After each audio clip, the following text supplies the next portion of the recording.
Hi, everyone, and welcome to another edition of the Bread for Soul Convos with myself, Sir LSG. Today's a dope one, too. I'm hosting singer, writer, songwriter, producer, and rapper, if you didn't know. TUMELO RUELE. Welcome to the show, brother. How's it? Yo, I'm good. How are you, my brother? Super, super, man. Thank you for doing Lovely, this. Yeah. lovely. Yeah, man, it's so good to see you, man. The last time we met, we were playing together in Durban at Yeah, Music Man's Tone yeah. Society Tone thing. Society, yeah. Yeah, and I don't know why we as artists like to do this thing. Hey, man, hey, we need to work, and then the work doesn't happen. It takes so long, but we're gonna do it. Me and you need to do it, Yeah. bro. Yeah, No, definitely, brother. yeah, Yeah. man. Have you been well? Otherwise, Pinchi Kisha Pucho, it's just COVID. These are like trying times, man. The last 4, 5 months have been really stretching, mm, but I think we've managed to somehow stay afloat and stay aboard. yeah. Yeah. But all has been well besides that. Yeah, man. I think for me, Yeah. if as long as we can somehow have some money to buy food, other people are going through really the most. So if you find yourself in Hey, man. a privileged position to at least have some kind of money to make a life, man, it's a blessing. You know what I mean? It really is. Yeah, no, straight up, man. And yeah, I guess we'll talk more about that. Like, there's been a lot of artists that like keep hitting you up and meeting up, and like guys are going through the most right now, man. And we try to solidify this thing of diversifying whatever it is that we're doing, so that Mm. when we're going through times like these and there's no gigs, there's always something else that not even music related, but just something else that lofia broto for the day you can get Mm, you know mm. And bro, yeah, like just talking about diversity, because that's what I titled this episode to be. Um, not yeah. only considering COVID-19 and the pandemic, but also just Mm-hmm. you as an artist. You've been that person who has been diverse with what they do. Yes, you are an artist, but you Yeah, also do production work on radio. And but the thing yeah. that really surprised me was that this guy studied BCom. Him and yeah, no, yeah, no. So what's the story there? Like, was it a thing that you really had to go? Like, there was no other choice of you studying anything else, or was it a passion of yours at some point? um yeah, it's a funny story. Like, I initially wanted to study multimedia, specifically like copywriting, to major in copywriting, and the fees at Vega were just exuberant, man. Mm, And I knew my parents were not going to afford that. So the best thing was, okay, what am I strong at? So I've always been strong in like maths and accounting. So my dad was like, nah, dude, you're going to go be a CA. No two ways about it. I tried running away from it. He was just like, nah, this is where you need to go. But funny enough, and this is where passion catches up with you, like in my first year at varsity, already we were doing the optical illusion stuff. So when I came to varsity, I was so surprised. Like, half the varsity knew who I was, you know? And you can imagine as a kid, like fresh from high school, and you get there, like there's third years and guys doing their honors coming to big me up. And that bug would not leave me. So I found myself being involved in ciphers, in like student center battles. But in a way, that was also diversifying what I was doing, even in varsity. So as stressful as the books were, my escape was always something music related. mm, You know? man. Yeah. And so tell me about the days of optical, especially in the beginnings. I think the beginning of every artist is never documented enough. Like, we never see the grind even before thinking about financial success. Yeah. Just that Yeah. art of like you guys coming together, I don't know, like in your case, in my case, like when I met friends of mine back also, before we even Yeah, started a group called Hood Natives, it was just a thing of being I so, remember Hood Natives. Yeah, yeah. So just the thing about being yeah, so passionate about making music, the creation of music, and hey man, I did this song, and you send it to this one, and you kind of like send files back and forth to have yeah, somebody big you up or somebody advise you on a certain thing. Just that period yeah. of starting out as an artist. How was that like for you guys as a rap group? Where were you taking the inspiration from? The starting was, I think we started around grade 10. And I mean, at grade 10 level, you're not thinking financial success, you just want to be cool. We just really did it because we wanted to be cool. And little did we know we were going to meet Battle Cat, who was a beat maker then, well, still is now. And he came up with some really whack beats at the beginning. Very whack. But but how we all transitioned like with that. He started producing more. We started getting the best out of him. I remember, like, personally, I started off at Y, at the Rap Activity Jam, and I won that MC of the week and then MC of the month. And then that's how Optical was started. So the guys approached me to join in and do this whole vow thing. So we was like, okay, Arjogos booking Upon Park, let's come together, let's do something. And that's really how it started. But I remember that it was mostly about passion, man.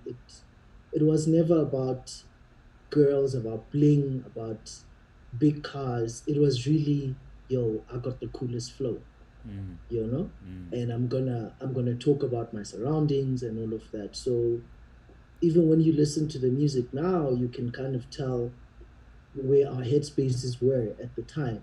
You know, mm, we really talk about what was going on, like the social ills at the time, and that was uplifting, man. It's what kept us going as a group. mm, And obviously, as you progress, then you start getting gigs. We started touring around the country, started meeting more girls, and then it just became, oh shit, like this is really cool. you know mm. and with that, you then play the cool part, and that's where like our first endorsements came in. Like, yo, man, we had endorsements very early in our career, dog. Like, I remember Levi's came on board and they offered us a whole range of clothes to kind of design and to sell when we touring. Mm. And that was their form of empowering what we were doing. But how And old were you guys at the time? Were you already at varsity by that? yeah, by then I must have been like second year varsity. Yeah, because I remember even when we met up with those guys, I had never had sushi. Interesting story.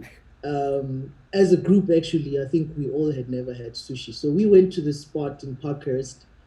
We all chill out with the guys there, the directors, and they're like, okay, now what do you guys want? We're like, nah, let's try sushi.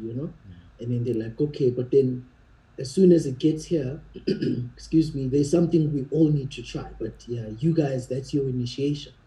Little did we know, they made us take wasabi, dog. Like, as it is. They're like, no, you see that ball? Take it with the sticks, just put it in your mouth and chew it. Ooh, I wanted to run away, Joe. Yo. But yeah, so a lot of the stuff was developed on relationships, and yo, we got to work with some of the greats, man, with like Flabber. We got to work with Jabba as well, with Hidden Force guys, Hoodlum and them. Um, we worked with some of the Cashless Society guys as well. So it was really dope, man. It Man, was dope, and it was so character building as well. Because being in a group is, yeah, the dynamics build you as an individual, because it's not always your word that flies. mm, mm. So even for me, it was individually a very character building exercise. Yeah. And Yeah. man, like some of the people that you mentioned, obviously like the late Flair and the yeah, groups that you mentioned, and like you guys were yeah, so prominent, back in the days. Like for music that was so underground, like it was yeah, still like widely accepted. But I want to ask you about this thing, yeah, longevity. I was planning to ask you this question a bit later in our conversation, but I think we can start yeah, with it. Having seen, being part of the scene at that early, like you came into the music industry. Grade 10 is very early. In grade 10, my man, I was not thinking anything about music. Grade 10. yeah, Okay, fine. I was in a choir, but like for me, it was kind of like it was not at the extent of recording, and touring and yeah. stuff like that. So I want to know from Hold you, up. man. Were you actively singing in the choir? I was actively singing, actively for years. You were probably there for the girls, man. No, You. no, my man. Don't compare me and you, because you are switching things around. Okay. Yeah, let me explain it. My Okay. choir days, my choir days were very, very professional, and I started singing in a school choir, but I ended up Okay. being in a community choir with older people. Like I was one of the youngest people in the choir, but I enjoyed, Yeah. the discipline, the training, the rehearsals, all of Yeah. that. So that was my part of choir. But the question that With I want, older people. yeah, yeah, like bomama, one Tlhalohanya, like it was an elderly community choir. It was a So choir. you were the Vusi to the Zotos out there. Oh, this guy. Oh, I'm gonna get you for this thing. Hey, just wait. Yeah. Just wait till I get you for that. Eh. So the question I was trying to get to is the thing ya longevity in Mm. faith, because also we'll talk about Spanish Sahajo in radio, but I really Yeah, wanna yeah, yeah. say, having started at such an early age and seeing being popular at an early age, and seeing other people be popular as well, what are some Yeah. of the traits when it comes to longevity that you've seen with the artists that you've met along the way? Like, I believe that some artists have obviously like either left the music industry, some have lost their ways, but I want to get a few traits. If you were to advise someone who wants to come into the industry, what are some of those traits that you've seen, similar traits that come with successful artists or people who've Yeah. stayed long enough in the journey? I think one of the obviously the not so obvious, but one of the biggest ones is just staying true to self.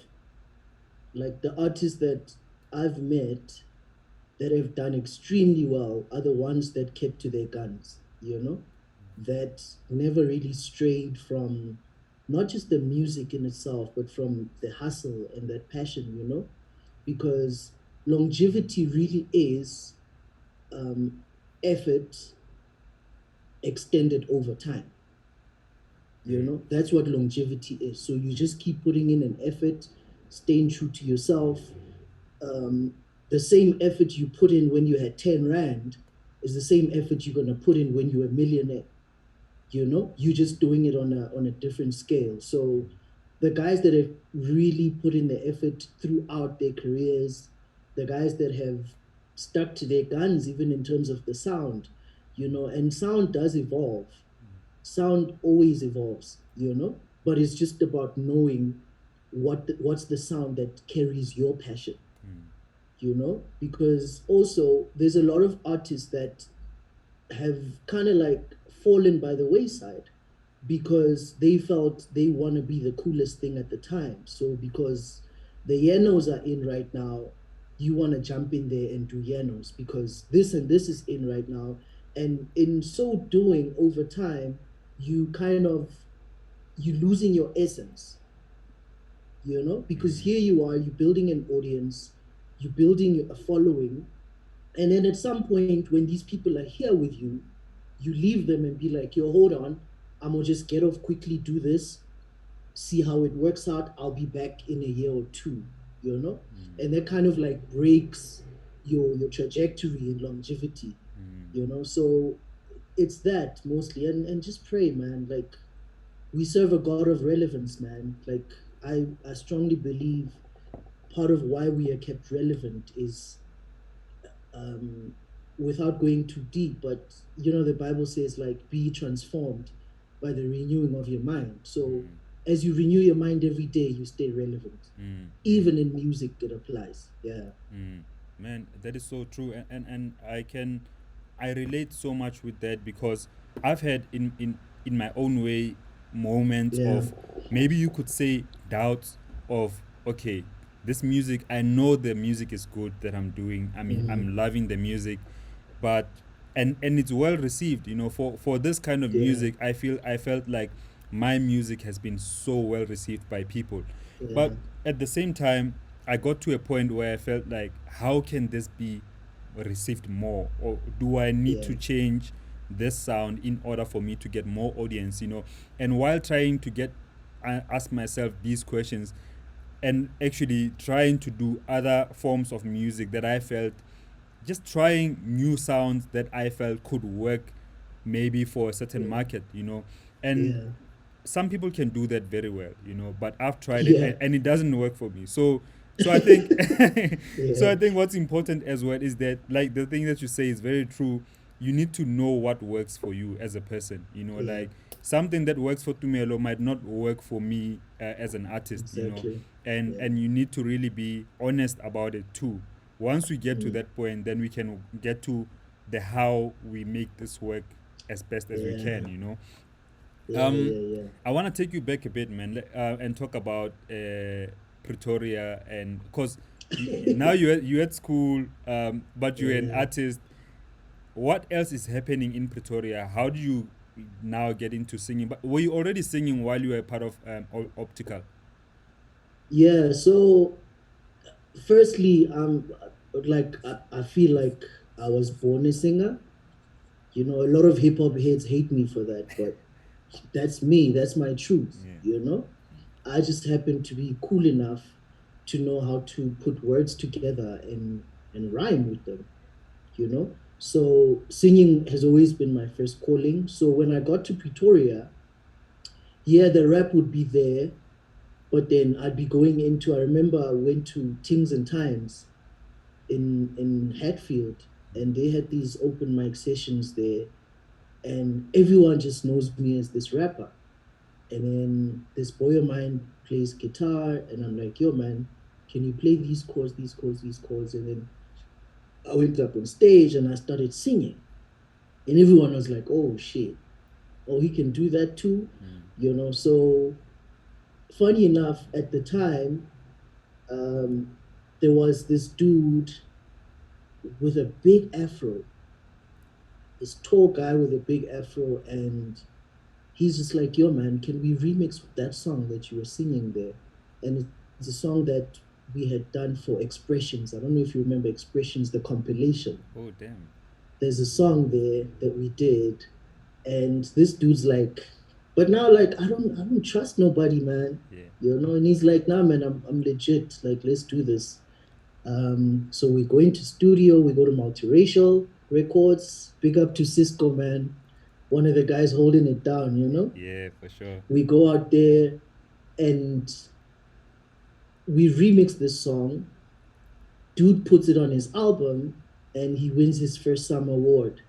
And today, you guys know that guy's Black Coffee, Yeah. you know? Damn. So that kind of like started making me sing even more, you know? Because he was like, yo, man, you're really good at this thing. Like, why aren't you embracing that a bit more? So I started singing like heavily. But at the time, there was so much going on, man. There was times four. Um, I would rock up at the club there. One of my mates would be like, nah, dude, I'll be your manager. Let's go there. I'm like, yo, I don't have songs to sing. They're like, it doesn't matter. You can sing over instrumentals and freestyle over them. So that's what we did for the most part. And at the same time, I was part of RAG, and I was in the projects committee. And in that, we were obviously doing all the gigs and all that. So I would be booking all the guys like Morafe, Optical Ale, Jabba, you know? We'd be very influential in making sure that everywhere like hip hop has that presence.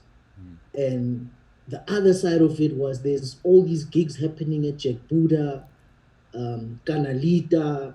Yeah. So it was almost like living a double life musically, Yeah. because today you'd find me at the club singing my lungs out. Tomorrow you'll see me at a hip hop gig rapping, totally being different, Yeah. Yeah. you know? Yeah. But that kind of like built along the way as an artist, until I kind of like started focusing on what I felt was my truth and wanted to do. Mm. Which is Yeah. singing more. Which is singing. Yeah. Yeah. And More of that. you then so you became. How did you become the first artist to now get signed to Solistic at that time? Yay.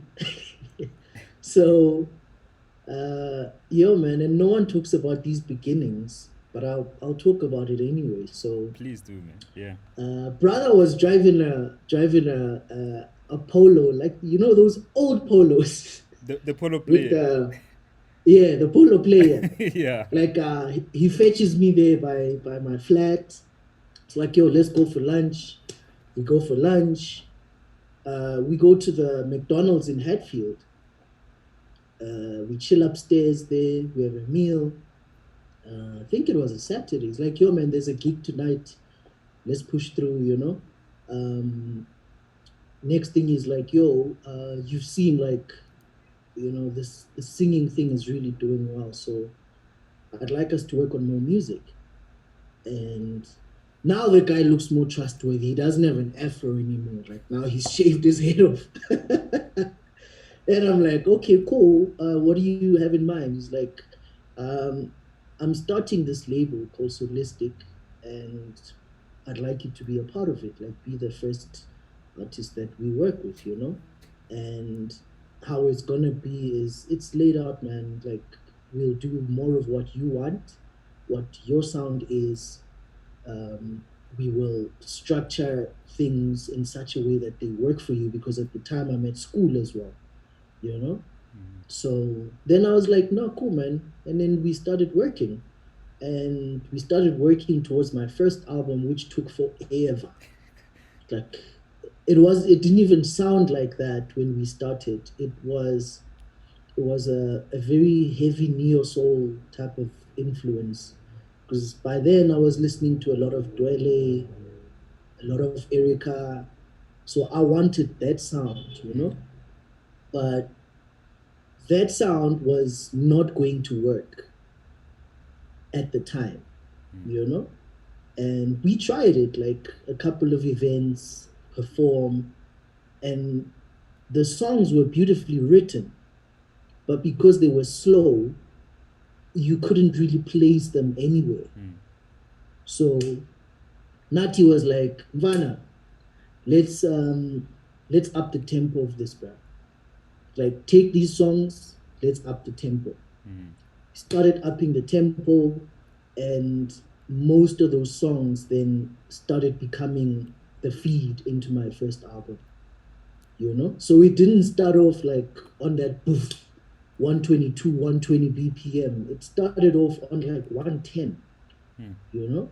But because we couldn't place it anywhere, we had to just up the tempo and also try and make it a bit more relevant to that time.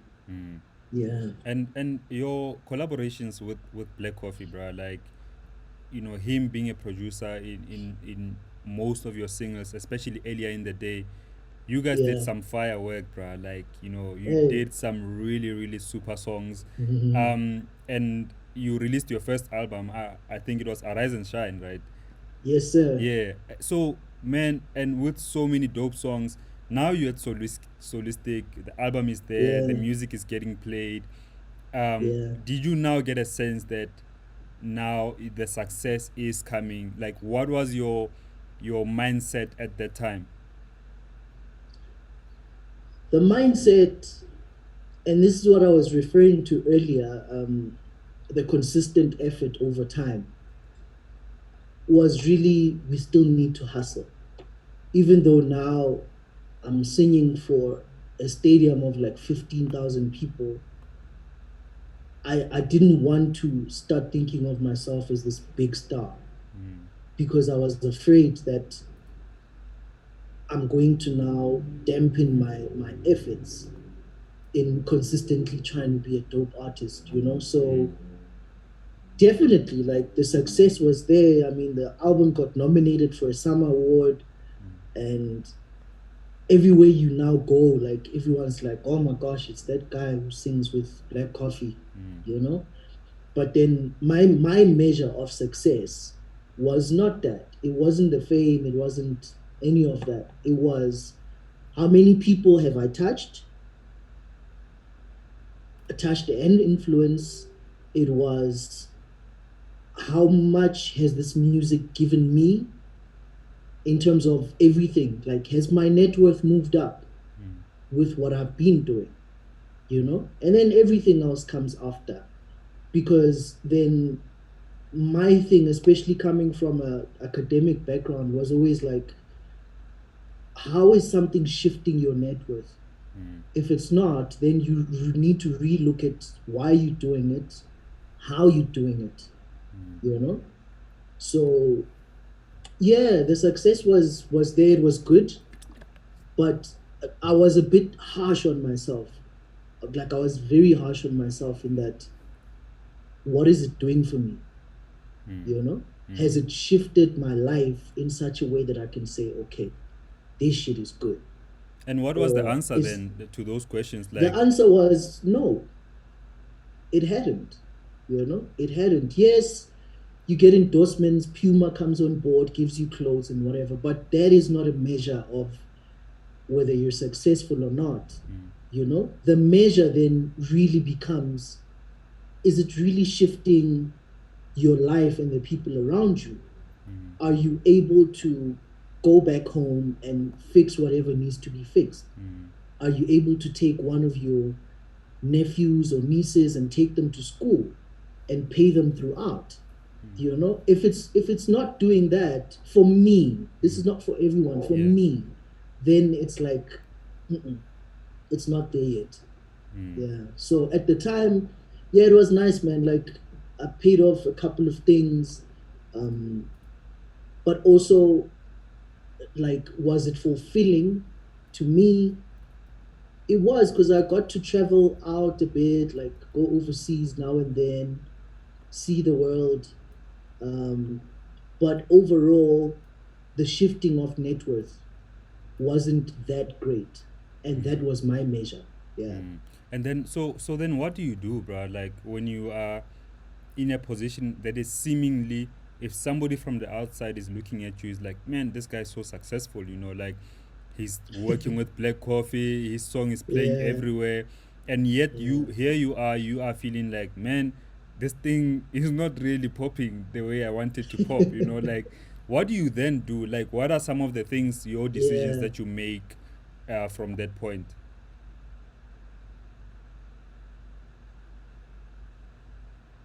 Are you still there? Yeah, I'm still Okay, here. okay, cool. I hear you now. I hear you now. I don't know if you got my question. Okay. Yeah, yeah, yeah. Your question was, what do you do at which Yeah, point? at that point where you now are feeling like, this music is not really moving my net worth, in the way that you wanted it to be. Yet you are, somebody from the outside could be like, this guy is so successful, he's already reached this success, he nominated for a summer, working with Black Coffee.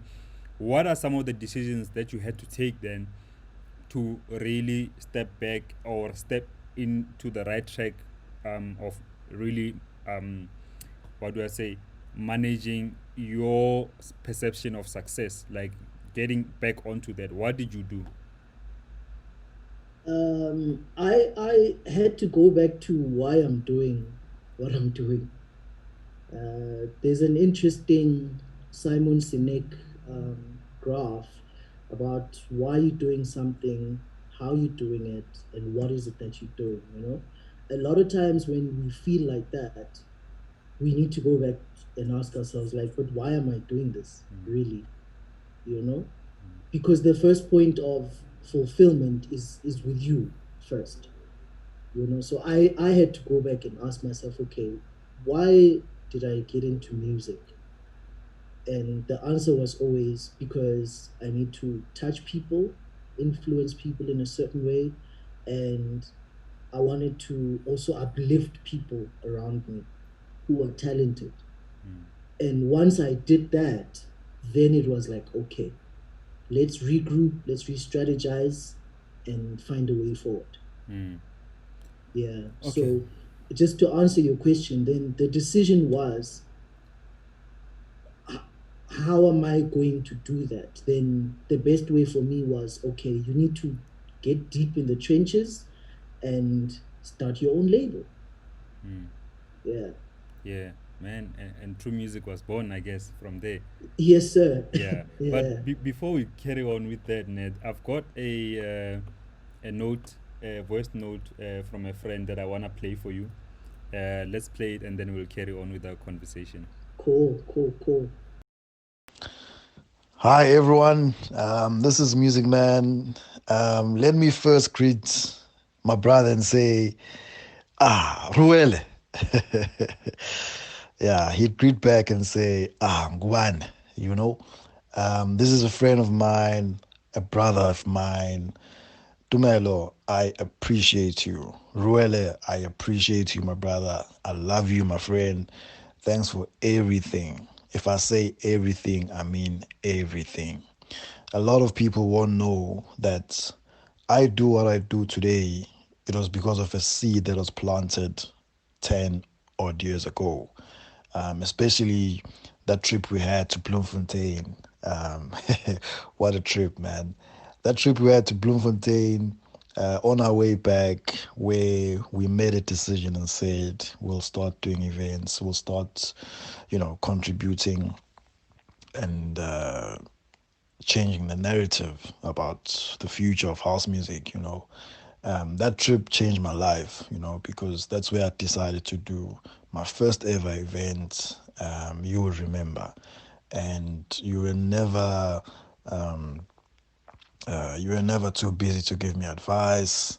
You really were a true friend and brother. Even when I was going through, my worst period, you were there, and I appreciate you for that. Um, a lot of people won't know that in 2009, if I'm not mistaken, you brought me into the studio and you were like, man, I've got this idea. There's this song. What do you think about this song? Let's do this song, or let's redo this song. And I thought I did not even know what I was doing. And that song was Release Your Soul. You allowed me to really sort of co-produce the song with you, and later on the song became, like a very it got airplay. I remember I was in East London when I heard the song on Metro, and the song got two international remixes from Vic Lavender and Timmy Regisford. And I was just like, you introduced me to a world, I never really thought I'd see myself in. And a lot of people will share the sentiment that you're not a man of many words, but behind the scenes, the amount of work you do, the knowledge that you have, I mean, I owe you hours and hours and hours of advice, that you've given me over the years. Even when I'm here in Durban, man, I still pick up that phone and say, Romel, I'm stuck, man. What must I do? And you don't hesitate. We spend hours on the phone and just giving me sincere advice and being a brother. I appreciate you.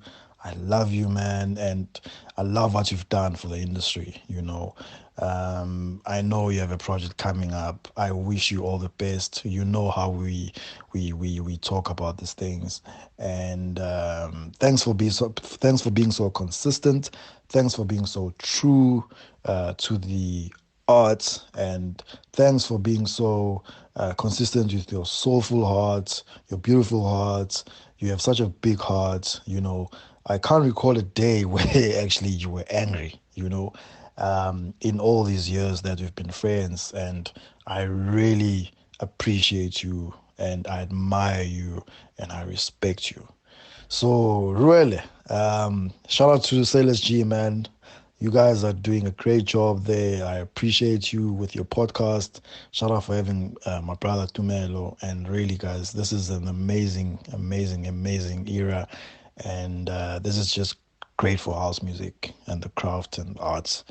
And yeah, that's me, music man, just showing appreciation to my brother Tumelo. Ruele, keep it up, my man. Keep it up. Keep it going. I appreciate you. Sharp, sharp. Sharp, sharp. Ah, Yeah, I don't know if you you still heartwarming. have. Gubani. Yeah.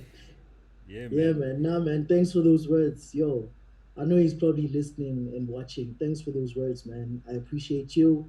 I know your hustle. I know your heart, brother. Let's keep pushing. Yeah, man.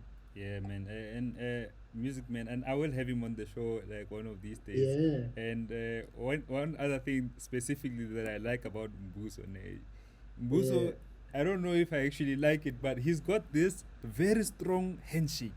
He will pull you Yeah. like, hey, he will be like, hey, yeah, yeah, man, hey. And sometimes it's a bit too strong for me, But no, I love the energy so Yeah. much, bro. I love the energy. Yeah. Yeah. Um. He did that to me at the last Delicious Fest. Like, I bump into him. Ruel! Shakes my hand. Yeah. I'm like, you hold on, bro. Yeah. Yeah, Yeah. yeah. No, but Yeah, good man. energy, brother. Yeah, dope vibes. Yeah, man. Your that song also "Release Your Soul" amongst many other songs that you wrote, that you've written. Yes, sir. You've got so much inspiration behind the songs, bro. Like your songs are so uplifting. Like it's so it for somebody who could be going through stuff and they listen to your music. I can imagine that people get healed just by the music, bro. But I wanna Yeah. ask you, man, like often when artists are that gifted, when artists really write well and touching topics, very sometimes sensitive topics, and you write like that, more often I find that those artists themselves sometimes go through the most. So I want to ask you, Yeah. what has been some of your most difficult moments in your journey? Yo. um, yo, there's been quite a couple, man. Um, yeah, like I remember when I wrote Ingabayam, Mm, I was going through a lot of like internal conflicts to the point where I almost thought of taking my own life, mm, you know? And this is like way back then. And there was really nothing hectic going on. It was just your own internal conflicts about where your life is going, about the value of your life as well. um, I remember I had to go home and sit with my parents because they're the source of my life. And they brought me back to the real source, which is God. you know but yeah. And then with some of the love songs, it's people around me. Like, there's a song I wrote now for artwork, George Leslie and Soultronics. It's titled Never Alone. It's about two different situations where it starts off with a guy who cheated on this girl and promised her everything, and he used to beat her up and used to do the most. And you're just basically telling that person, listen, you're never alone. It's not all dire. you know and then the second part is about um, a guy who, almost like, obviously you paraphrase a lot of things, but a guy who is married and then his wife leaves him, and it almost like leaving him at the altar, you know and you telling this guy, yo, dude, you're never alone. But I guess the key then is writing them in such a way that people can jam to them. And that's where like melodies come in and all of that. But a lot of that inspiration comes from people around me, man.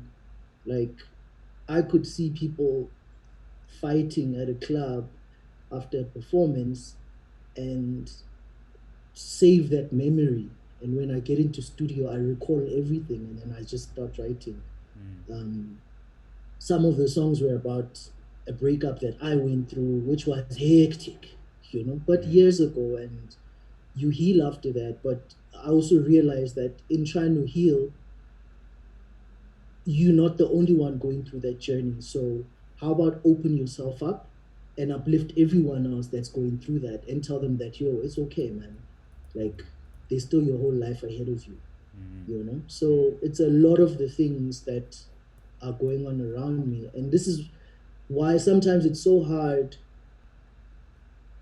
working with some producers or artists, because they want you to write about turn up, Yeah. like poof poof, yeah, umnati in, I can't do that. But a lot of times I just always feel like, hey, this is draining. How long are we going to turn up for, without talking about real issues? Yeah, you yeah, know yeah. so I prefer to talk about like real issues, and I know sometimes it doesn't get the most views, doesn't get the most plays, but I take comfort in having touched someone's life.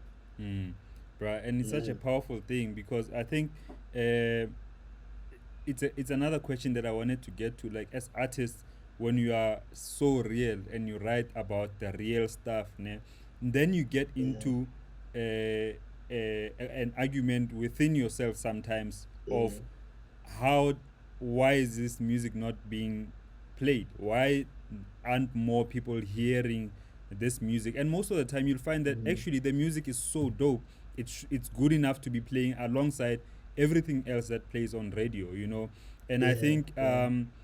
we've lost many authentic artists um, because Mm-hmm. of having to adapt to the ways of the industry in order to get successful. And there's nothing wrong with that. If you change your Mm-hmm. style or you change your writing feel to adapt to what the industry kind of wants or what you perceive the industry wants as an artist, it's okay for you to Mm-hmm. do that, but I really do have much respect for people who still remain authentic and like you Yeah. say, if you're tired of writing about 10 imagine forcing yourself to write a 10 up album, the whole song. Nah, come on. Ivana, no, I can't, bruh.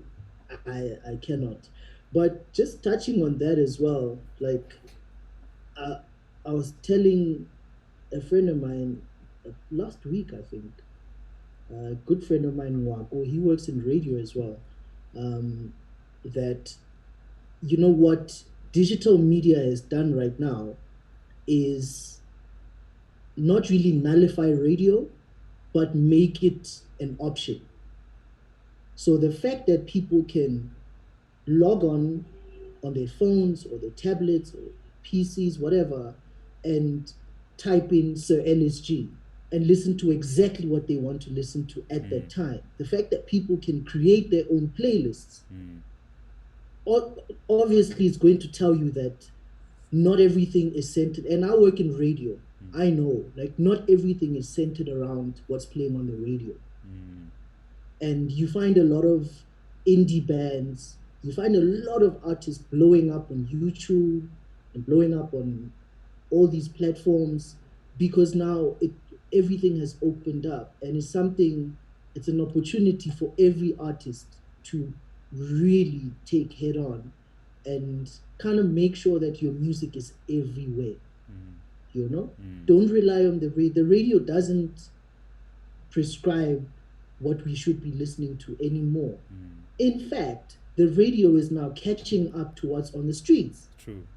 Yeah. So I don't want artists being heartbroken and feeling like their music is not worth it just because this whatever station is not playing it. No, it's fine. Keep pushing your music. Whoever's compiling at that station at some point will be in a tight corner to be like, oh, flip, like this is so dope. I have to play this. And if not, it's fine, because it means whoever's listening to that station is losing out. Yeah. Yeah. So the powers are shifting Yeah. from radio to the people. It's now the people that really direct where music must go. True. True. Yeah, And I think it goes back to longevity thing, because the longer you do it, whether it's online, whether it's a podcast, whatever the case may be, or whether you're just releasing your yeah, music, putting it out on Apple Music and other online yeah, stores, the longer you do it and you do it well, you know, 10 years down the line, things would have shifted very drastically. yeah, It's insane if you really think about it. It's just that now, yeah, because there are still more people listening to radio than tuning on onto online radio yeah, stations, because of yeah. data and other factors. But Mm, everything everything considering that all of those things are changing with time, and before we know it, yeah, the internet will really be the only thing, that to follow. yeah, And the second thing that I wanted to the a point that I wanted to make is that yeah. sometimes we only focus on the biggest stations. Somebody will be like, radio doesn't play my song, and then you ask them which radio, and then they're like, Metro, and they stop at Metro and Ukos, you know what I mean? But there's so many radio stations in South Africa, it's insane to think. Have you sent your songs to every station out there? No, Yeah, I haven't. So I think we need to just change perspective of how it is that we do what we do. Sbu was saying that yeah, before they broke Zahara into the mainstream, they yeah, made sure that every community radio station was playing Zahara. Everywhere, whether yeah, you're going to Mpumalanga, you're going to the northwest, each and every yeah, community station had to play Zahara. And once you capture those, then then you can move on to other bigger stations. It's easier to yeah, do it like that. Bruh, let's get yeah. into this thing. Yeah, yeah. Your song, the rhythm, which was featured on the Black Panther Oh, movie. yeah, You know, yeah, I'm like, yeah. When I was reading the story, like, serious, cause I didn't know about it. But yeah, bruh, what an achievement! So well done, congratulations for that, man. yeah. How did that Thanks, come about? brother. So I was signed to Universal for a short stint, and their publishing people are, because Universal is it's a global company. I think the people that were doing the soundtrack to Black Panther were looking for a specific sound to to accompany some of the scenes. So they reached out to Universal. They're like, "Do you guys have this and this and this?" And they were like, "Yeah, we've got a song like that. It's done by a guy titled TUMELO. He did it with Black Coffee. Lindy Matolo does ad libs on it. So they hit me up. I remember they were trying to find me like so desperately. Like they hit me up on Facebook, like, "Yo, is this your song? Is this what you're doing? Okay, has Universal been in touch?" I'm like, "Yeah, yeah, yeah. They've said something, but it was a bit touch and go." They're like, "No, it's definitely on. They will fix all the paperwork and set up everything." I was like, "Okay." I didn't quite believe it Yeah, until I got an invite to the premiere. Then I was like, "Oh shit, this is real. yeah. Like, I've got a song on Black Panther." Like, what? Okay. Hey. Get to the premiere. And even then, I still didn't believe it until the scene came where the song comes on. I was like, "Oh, yeah, no, it's real." Yeah, But even then, I didn't believe it because I was like, maybe they manipulated the song, and they won't credit. When the credits roll up, the rhythm, Tumelo, I'm like, what? Okay. wow. Lord, this is it. Yeah. Wow, man. Yeah. That is so dope, bruh. Yes, Yeah. yes. And And just one more thing. yeah. I don't know if people know, but that's a very old song, man. It's from my second album. It's a very old song, bro. I think my second album came in 2014. Damn. So almost like 5 years later, the Wow. song, gives fruition to something else. And this is that it speaks to that consistency in sound. Like when you're making a certain sound, chances are if it's passion driven and it's honest and true to you, it's going to spearhead through time. Clock told me that thing one time. He's like, "Ndwana, ingo my boli, bro. 5 years, 10 years from now, someone will hit you up and be like, dude, can we use that song?" And you're like, "What? No, I can make something new." They're like, I don't "Nah, know. we want that one." That one. Yeah. you know. Yeah. So it's that Bruh. longevity and consistency. And I want to get to this question quickly now, just based on that connection with Universal Publishing and Yeah, Marvel Studios, who made Black Panther. Um, yeah, would you then advise people to sign up with a major publisher for certain music? yeah. Yeah. I would. Yeah, and basically because they've got a bigger pool of agencies that they work with. They've got a bigger network that as independent artists we might not have, as independent publishers we might not have. So with some of the music, depending as well how strongly you feel about a certain project or a certain song, Mm, sometimes it is best to be like, guys, I really feel strongly about this song, can you handle the publishing for me?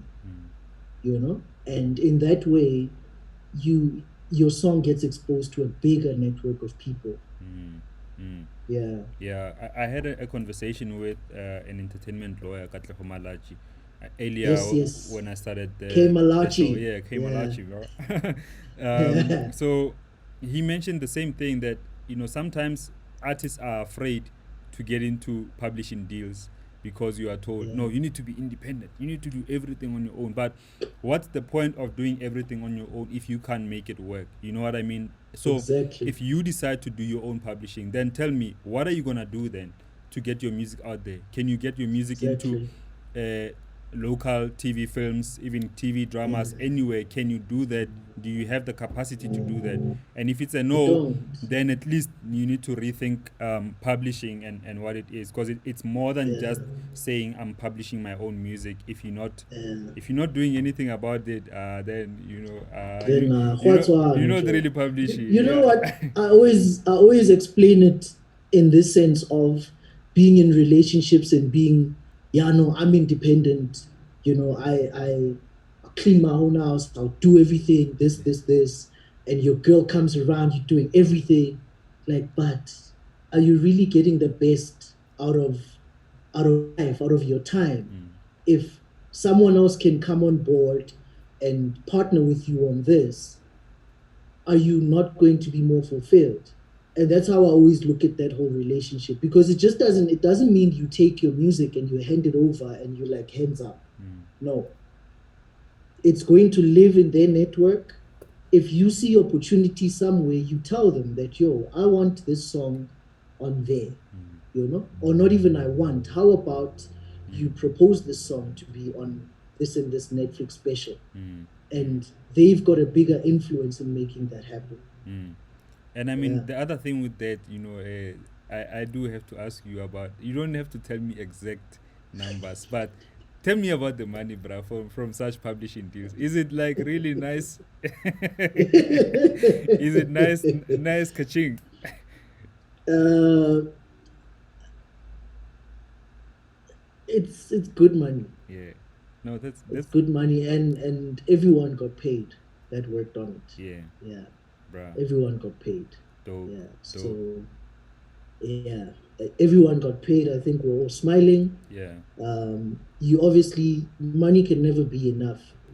yeah. Um, but you feel like, wow, okay, it took me a day to make this song, and this is how much I'm getting. Mm. Okay, that's dope. Yeah, Yeah, yeah, man.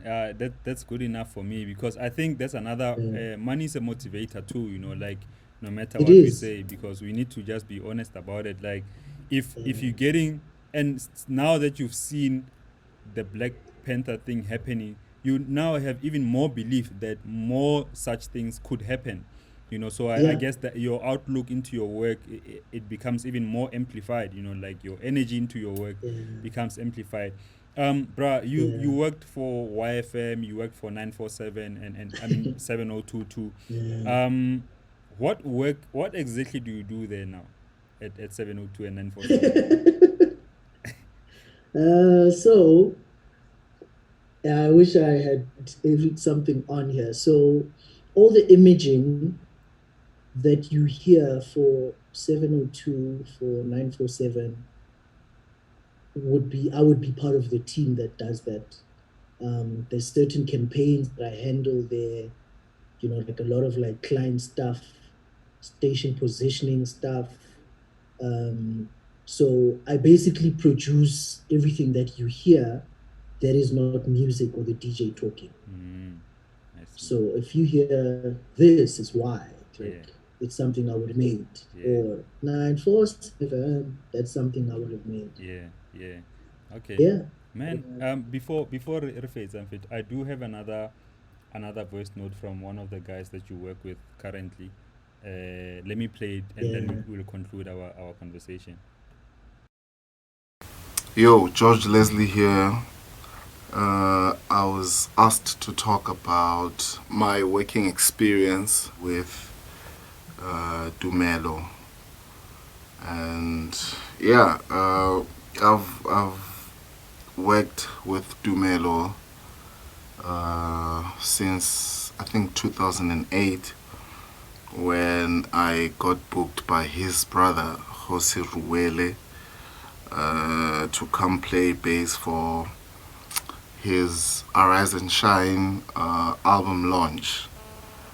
Yeah, I think it was in Rosebank. Yeah, we did that gig. I think it was my first house gig. Yeah, I think it was my first house gig. We did the gig and it was nice. It was awesome.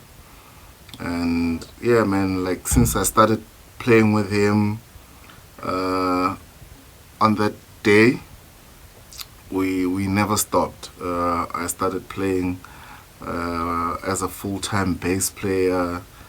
Played some tracks on his second album, Traces of Love. Played on the third album, Fighting for My Dreams. And yeah, fast forward, I started producing music in, I think it was in 2017. Uh, 2018, I worked on my album called My Journey, which he co-produced a song there called Izulu. We worked with Andiswa from Joyous Celebration. Yeah, again, I worked with him on a record with my brother Soltronics as artwork. It's called Never Alone. Oh man, yeah, what an emotional song. And yeah, till today we still working together on some productions there and there, and yeah, actually working on a song for his upcoming EP. I won't say the name of the song yet. Yeah, please be on the look for his upcoming EP. It's gonna be fire, man. Yeah. Hola, Georgino. George Leslie. Yeah, Mr. Yeah, Bass. yeah, Yeah, man. So yeah. so what are you working on? What's coming through in the future? uh, I'm working on an EP.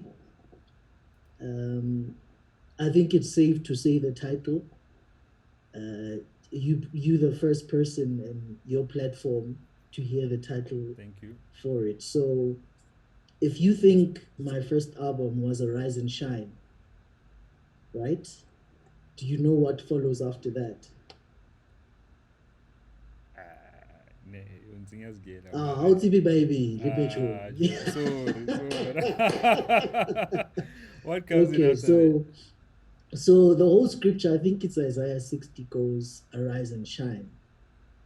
And then the second part says, for your light has come. Ah, So my next EP is titled For Your Light Has Come. I should have guessed that because that's in the lyrics. It's in the lyrics of the song. Arise and shine Exactly. for your eyes. Give it to baby in the Yeah. street. Yeah.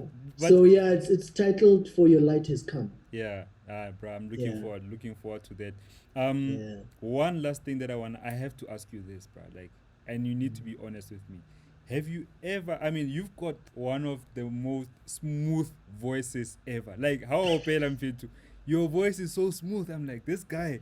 Yeah, so I have to know. I have to know this. Have you ever used your talent to your advantage to get someone's attention? I just want to know. then we can close this. Of course I have. Of course you did. I would be Yeah, I of would be course I have. disappointed if you didn't. Cause No, no, like no. Like, sometimes we have to use everything we've got, you sure. you know? Yeah. So, yeah, if it means uh, singing or sending a voice note or this, Aich. I'm gonna do it because then it's a differentiator. Someone else could create a smile and they use that. Someone else could have their six packs and they Yeah. use that. Yeah. I'm gonna use my voice. Aich. I gotta get one more voice note too. Hi, anyway, my brother. Yo. I mean, Man, you use your DJing, man. I've seen you at work. I don't know what you're talking about. I've seen you, my nigga. I've seen, and I'm like, yeah, here he's playing for a certain somebody here. Outside Laro, Joe. Like, Oh my gosh, bro. Anyway, let me not say much before I get into trouble. There's this incident last time when we were in Durban at Mbuso State. yeah. Hey man, hey Joe, let me not say my anyway. No, say No, it. no, Say no. it. Oh, you see now.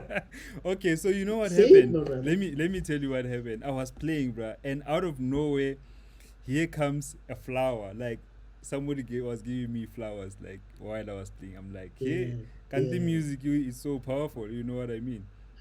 I saw that. You saw that, Remember, right? I was there. Yeah, I was there when you were playing, and this fine young thing comes there with a flower. Like, oh, you won my heart. Oh my goodness. Anyway, I have to answer Yeah, to this after this show.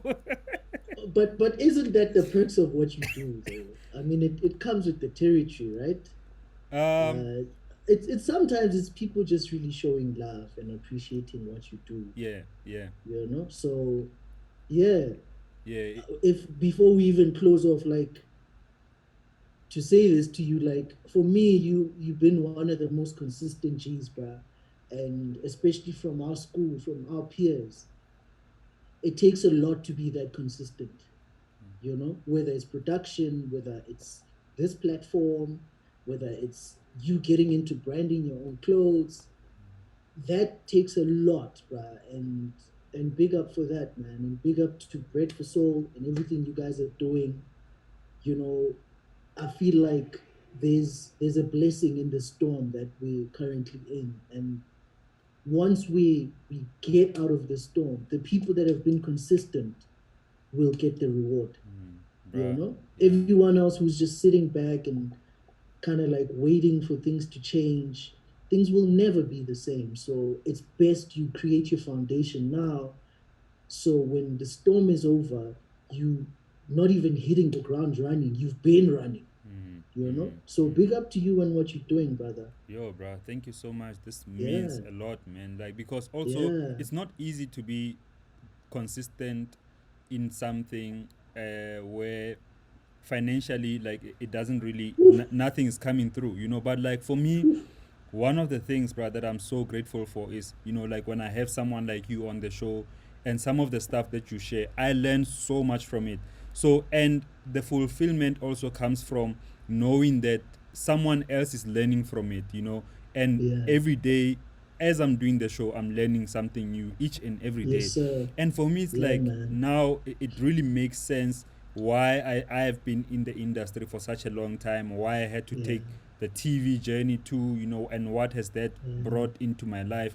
And before, where I used to see this as, hey man, this TV work, it's kind of like slowing down my music career. But actually, now that I look back, it had to be done, like if anything, it enhanced how I look at music, how I look at the industry, So man, I'm really grateful for people like you who come onto the show and share their knowledge. It's super, super humbling for me, bro. Yeah. Nah, thanks a lot, man. Thank you. Thanks a lot, my G. And thank you to everyone who's watching, whether you're on your tablet, on your phone. Please comment and tag somebody in the comment section who might learn or enjoy the conversation. Please share the video. Most importantly, let's share the video so more people can see this platform. Otherwise, guys, let's remember to stay creative. You can start today.